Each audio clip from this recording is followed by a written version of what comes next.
بەم بەیانیە لە بەردەم مزگەوتی گوندێکی سەر بە قەزای بەردەڕەش منداڵێکی تازە لەدایک بوو دۆزرایەوە.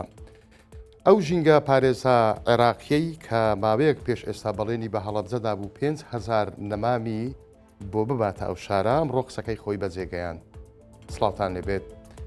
گەنجێک بووە فریاد ڕەسی منداڵێکی ساوە کە پێش مەلابانگدانی ئەم بەیانیە لە بەردەم مزگەوتی گوندێکی سەر بە ناحیەی ڕۆڤیای قەزای بەردەڕەش فڕێدرا بوو.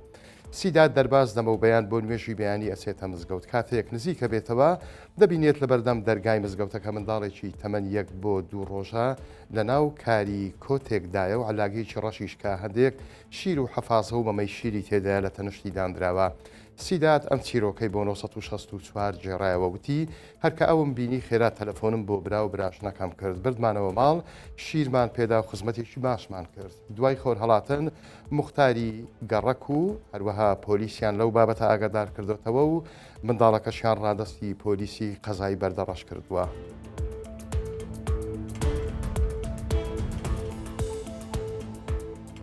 لە گوندێکی ناحیەی ئیسێوەی پشدەر دەڕاسەیەک ئاگری گرت و بەرهەمی ڕنج و ماندووبوونی ئەم ساڵی جوتیارێکی لەگەڵ خۆی سووتاند.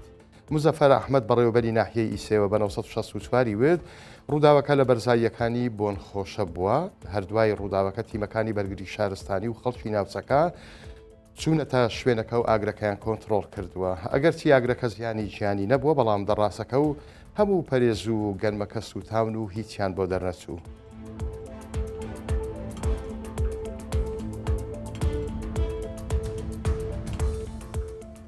ئێمە تەرمی چیژۆڵەیەکمان دۆزیەوە و بۆمان ناردنەوە ئەوانیش 5,000 نەمامیان پێشکەش کردین.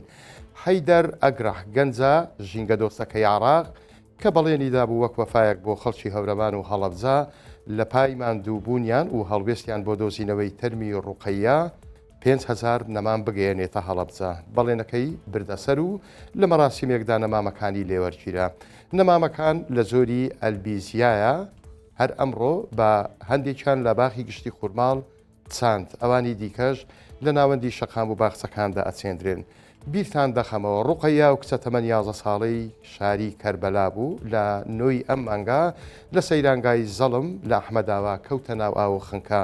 دوای 9 ڕۆژ تەرمەکەی دۆزرایەوە و ڕەوانەی زێدی خۆی بۆ کەربەلا کرایەوە.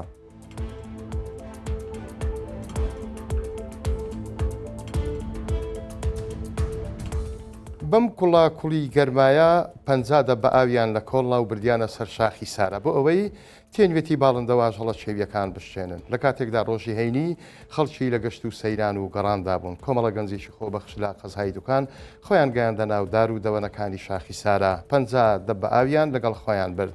هەر بە دەبەکان چەند کۆڵێکیان دروست کرد بۆ ئەوەی باڵندە و ئاژەڵە چێویەکان لە گەرمای هاویندا لە سەریان بحەوێنەوە و دەمیان پێتەڕ بکەن. بێگومان کاری ئەو خۆبەخشانە پاراستنی ژیانە لە لووتکەکاندا هەر کەس بیکات بێگومان جێگای ڕێز و تەقدیرە.